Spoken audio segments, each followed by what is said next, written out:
Thanks for downloading a 3CR podcast. 3CR is an independent community radio station based in Melbourne, Australia. We need your financial support to keep going. Go to www.3cr.org.au for more information and to donate online. Now stay tuned for your 3CR podcast.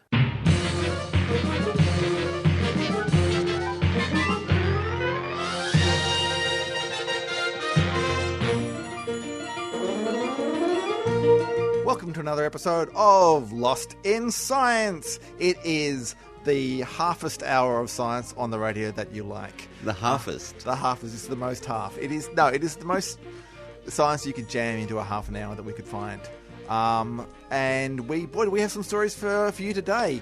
Stu, what have you got coming up? Well, I've got, it's a bit of an obituary or a tribute to a fabulous Australian scientist who passed away in May, called Barbara York Main, who is pretty much, I'd say she's Spider-Woman, but that would make her sound more like a superhero. And she is kind of a superhero of Australian spiders. She named and has had named after her a number of species of spiders and other arachnids. But basically, she spent her entire career cataloguing and studying Australian spiders. She's from Western Australia. Went to university when that was not something women did and became the first PhD in zoology from the University of Western Australia, who was a woman, and all sorts of other amazing things. So I'm going to just talk about her life's work a little bit later in the show. Brilliant. And Claire? So this week on the show, I have a very special guest with me. It is Dr Kiri Beilby, who is a senior lecturer in obstetrics and gynecology at Monash University. And Kiri is in the studio to answer all of my questions, but not only my questions, but some questions from some of our listeners around how fertility changes with age. So Kiri she's an incredible scientist, an incredible science communicator, but she's also does some very interesting work on how fertility understands quite a lot about how and why fertility changes with age. So we're going to be talking about that and why that happens, and where you can get more information about it. Fantastic, and an important topic that I'm sure affects a lot of people. On with the show.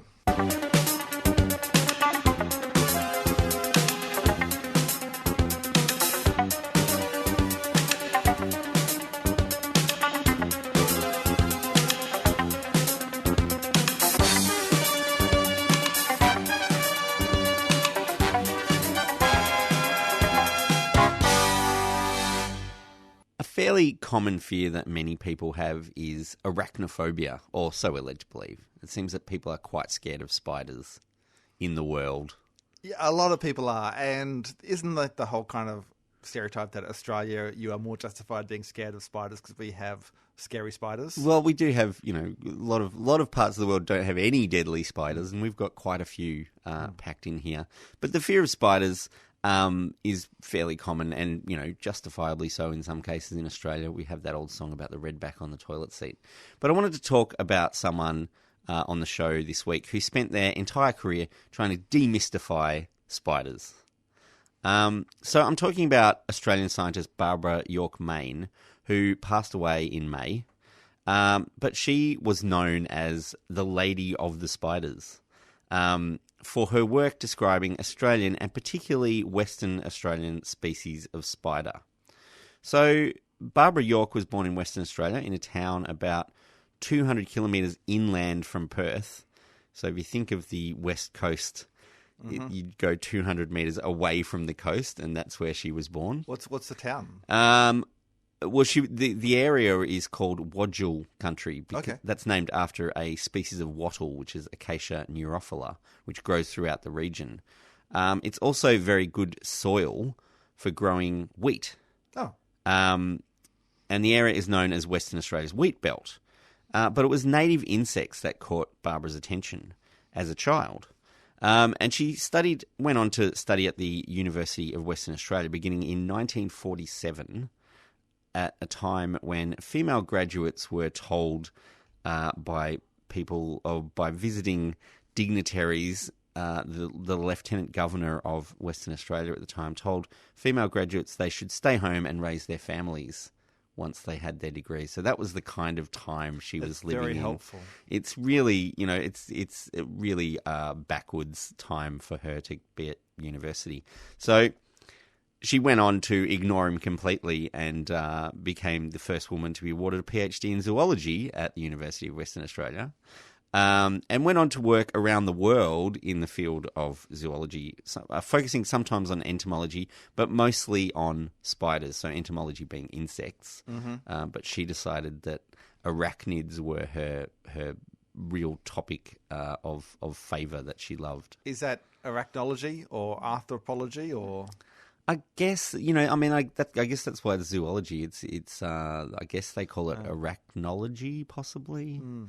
Yeah, but her husband was employed at times by the University of Western Australia as well as by the Western Australian government in various roles. He was also a scientist, but after taking his name, she became Barbara York Main rather than just Barbara York. She went on to work for the university, but she was never paid by the university in any official capacity, and which is unfortunate because she literally wrote the book on Australian spiders called cleverly Spiders of Australia. So hang on, she worked for them but wasn't paid. What was she doing for them? She was an adjunct professor and she had honorary roles and she had access to laboratories and all of these kind of research access, but she was never a paid employee of the university, which is really sounds very dubious. It is very dubious, and hopefully things have changed since then. But she did publish a book in 1962, and has actually got 14 spiders named after her, various species and genus names with her name in them, and a bunch of other arachnids, because scorpions and other various creepy crawlies are also arachnids. So she has a number of them named in her honour as well. But apparently her favourite spiders of all, which she remembers from where she grew up in pretty much the outback of Western Australia, pretty much, were the trapdoor spiders. So trapdoor spiders are Australian icon, I suppose. They're little spiders that build a burrow and have a lid on the top, and when unsuspecting prey comes past, they jump out and grab it and eat it. So presumably the lid is made out of web of some sort. Or... Yeah, and with bits of leaf and things to sort of disguise it. So so they're very well camouflaged in the forest floor kind of thing. So she monitored dozens of trapdoor spiders to better understand their habits and their life cycles and how they contributed to the ecology of the Australian native bush. So over her career, she monitored up to 1,200 separate trapdoor spider nests, including one single nest belonging to a spider called Number 16. So she wasn't exactly, I mean, 1,200 of them. How many names? How many names can you come up with? Yeah. Leggy, Leggy 2. Spinny, Trappy. No, Number 16. So she observed the spider when Number 16 had just built her nest as a hatchling spider and visited the same spider every year until she was killed by a wasp sting at the age of 43. What the spider was? The spider was 43 years old. How can a spider live that long? Well, this is the longest lived spider ever recorded officially. So apparently spiders can just keep on living for a really long time. It's astonishing because you wouldn't expect that like a simple arthropod like that would. No, and I mean it sort of makes me wonder. I know huntsmen and things like that shed their exoskeleton and get bigger over time. Yeah. How long can they keep doing that, and how often do they need to do it? But obviously 43 years there's the record to break. Yeah, but I imagine if it's in the same burrow, it's not getting bigger and bigger. It's just it's kind of got to just stay the same size. But also, I guess staying in the same burrow, they don't travel very far. They don't expend a lot of energy. It's sort of, conservation of energy means you may live for a long time if you're a spider. Yeah. So she was also awarded, Barbara York Main was awarded the Medal of the Order of Australia in 2011 for her services to conservation, and she became the first woman to be awarded the Medal of the Royal Society of Western Australia in the 21st century, and that medal first woman to be awarded the Medal of the Royal Society of Western Australia since they started awarding these medals in 1924. So no woman before her had gotten a medal from the Royal Society of WA. So she's, groundbreaking female scientist. Yeah, totally. She was also the subject of a documentary narrated by everyone's favourite documentary narrator, David Attenborough, in 1981, which is where she got the nickname Lady of the Spiders, because that's what the documentary was called.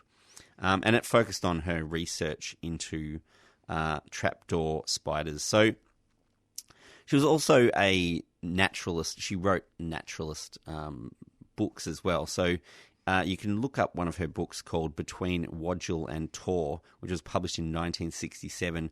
It's widely acclaimed as a natural history of the country around where she grew up, including the wheat belt and how changes brought about by agricultural development are actually impacting on the ecology of that area as well. So she has got a lot of books out there and a lot of publications as well. But I just thought it would be good to remember the Lady of the Spiders who passed away last month.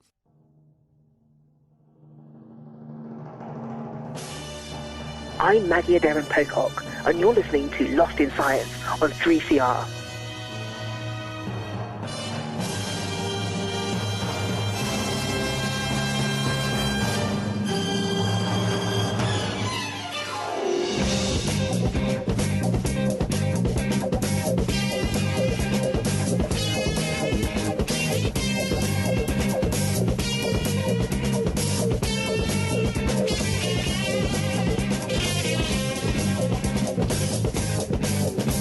My guest today is Dr Kiri Beilby, who is a senior lecturer in obstetrics and gynecology at Monash University. Kiri, welcome to Lost in Science. Thank you very much, Claire. So, Kiri, you are a reproduction expert. Yes. You are? I am. Now, can you talk us through what scientific research tells us generally about female and male fertility and how it sort of changes with age? Well, it's fairly accepted now in the reproductive science community that for both males and females we see fertility decline. It's kind of been a bit of a stigma with men, well, not a stigma, but kind of not really seen so much to be an issue for men, but now we're seeing more and more that there are a lot of things actually associated with a decline in male fertility as well as we age. But with women, it's fairly clear because of menopause. So we know that as we kind of approach menopause, which I think on average happens at about 51 years, fertility starts to decline. You end up having kind of subfertile years as you kind of approach this point.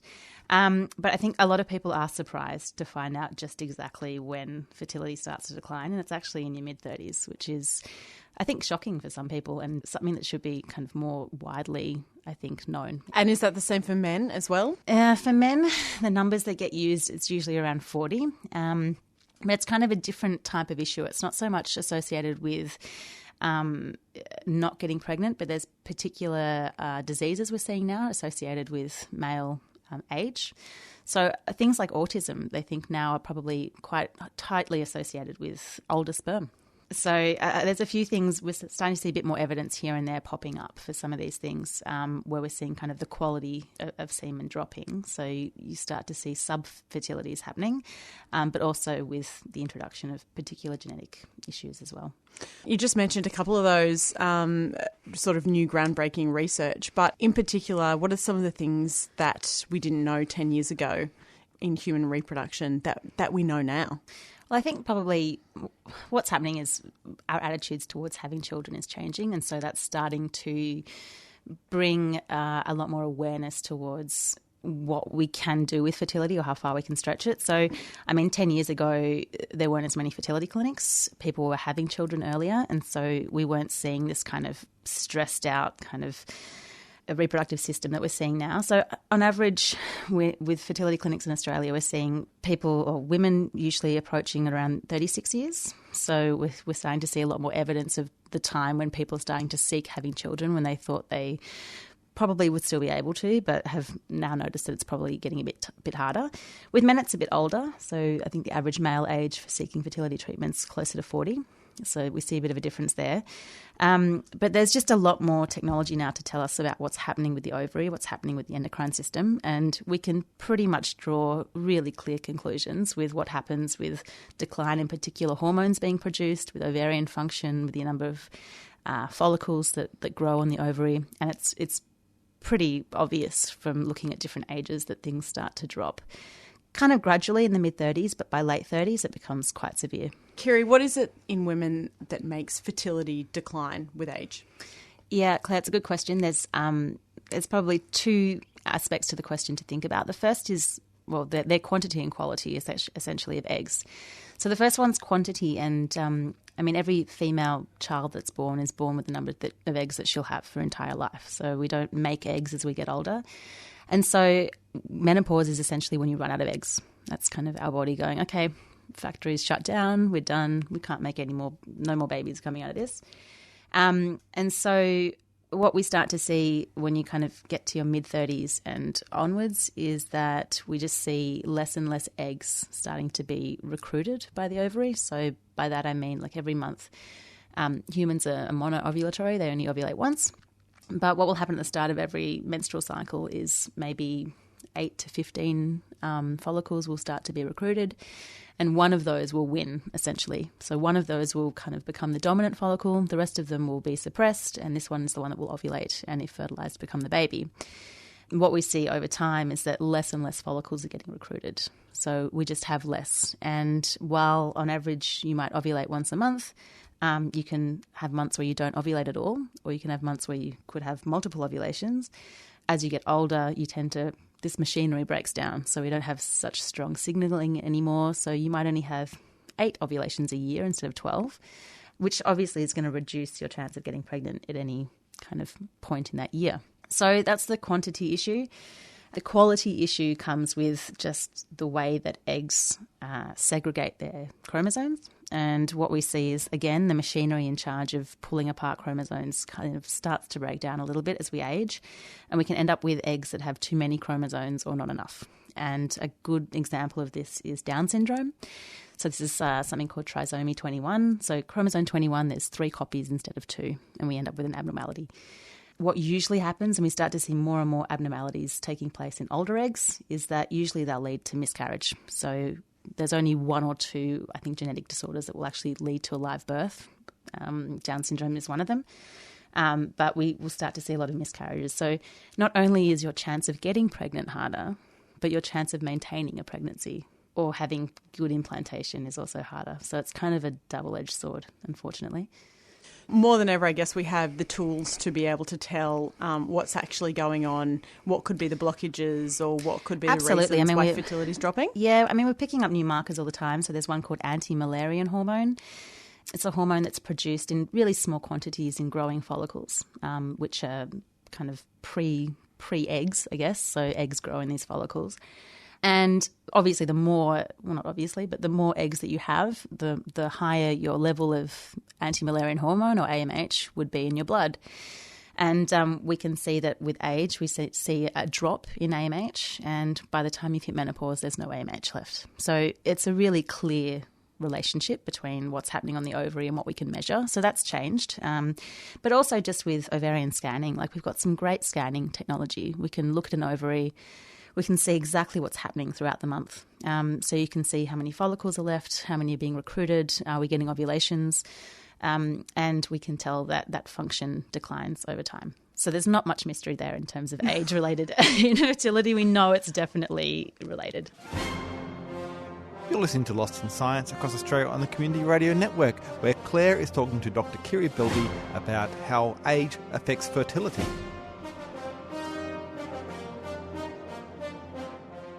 So we had a listener who pointed us in the general direction of an article that came out. It was in The Atlantic by Jean Twenge, suggesting that a often cited statistic that 1 in 3 women over 35 will not get pregnant after a year of trying to get pregnant. It actually was based in data that was about 300 years old, when life was very different. The women back then, might have had quite a hard life, or they might not have been wanting to get pregnant. So drawing conclusions about fertility from that population might have been, somewhat invalid. They might be pushing it a little bit. Yeah. Might be pushing it a little bit, yes. So is this something that you're familiar with, this data set? I'm not familiar with the data set, but I think it would be pretty hard to take a lot of inference from it, because mainly it would assume that you've asked the whole population. And usually we don't see problems with infertility until they present. So unless this was like a question on the French census or something like that, where they asked every woman over 30, had she wanted to conceive and had she conceived, it would probably be quite a stretch to try and make deductions about people who were presenting who couldn't have children.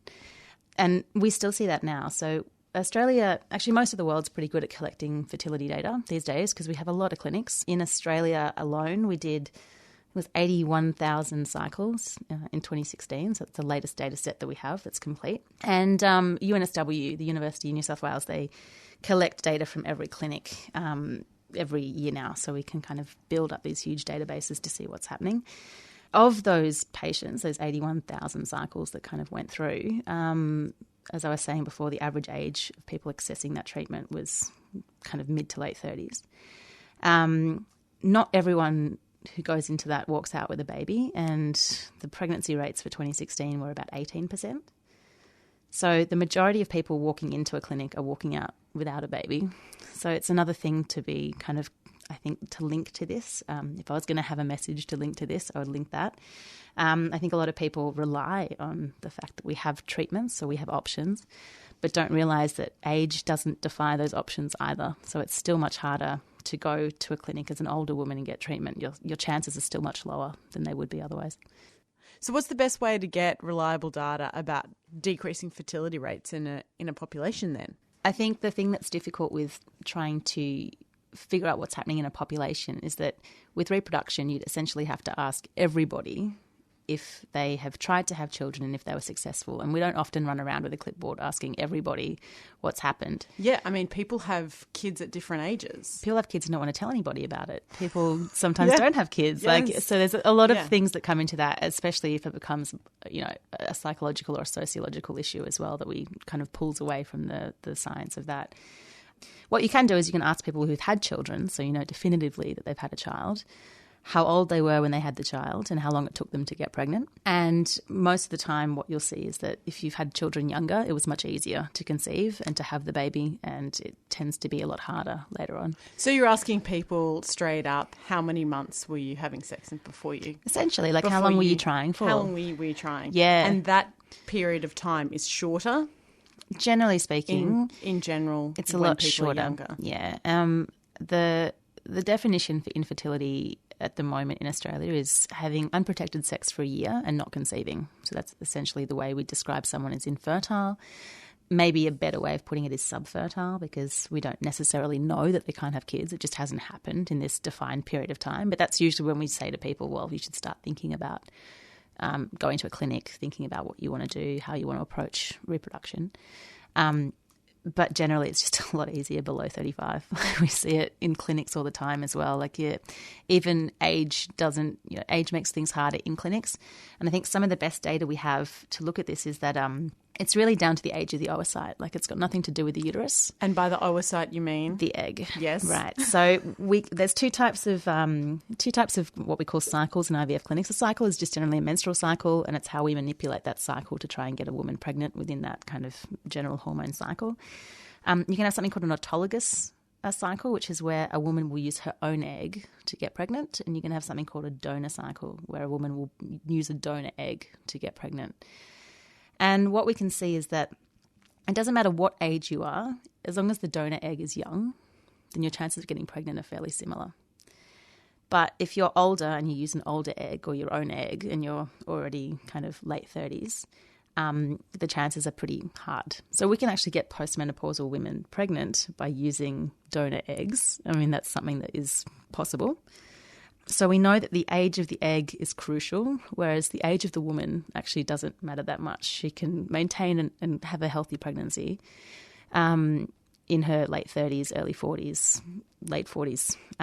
It's actually the egg needs to be from a younger woman. And there's a lot of research out there that's looked at that. Where's the best source of information that people can go to sort of get up-to-date research about their reproductive options? Well, there's quite a bit of stuff out there, but one that might be really good just for someone who doesn't have a very in-depth background of reproductive biology. It's a really nice site. It's part of a partnership between a couple of research institutions and a couple of government institutions, and it's called Your Fertility. So you can go to www.yourfertility.org.au and you can go through there and see how different lifestyle aspects influence fertility, how age influences fertility, what data we have, where these kind of ideas come from, how we can treat infertility. So there's a whole bunch of stuff on there that's really nicely put together and really accessible. And is that for male and female? Yep, absolutely. It takes two to tango. Yeah. That's a good place As we say in the reproductive field. That's a good place to leave it. Dr. Kiri Beilby, thank you so much for joining us on Lost in Science today. You're very welcome. Thank you. And that is it for Lost in Science this week. Thank you both to Stu and Claire and to Dr. Kiri Beilby for telling us all about fertility and age. Now, Lost in Science, it is recorded at the studios of 3CR in Melbourne and it airs across Australia on the Community Radio Network with the support of the Community Broadcasting Foundation. Now, if you'd like to get in touch, you can email us.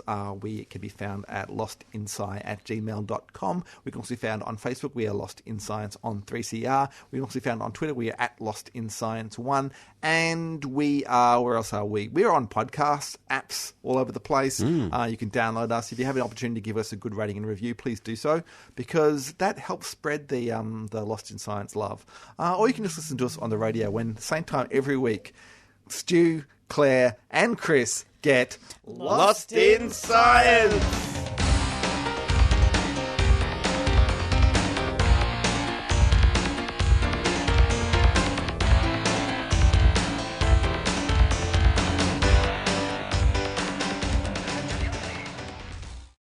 Thanks for listening to a 3CR podcast.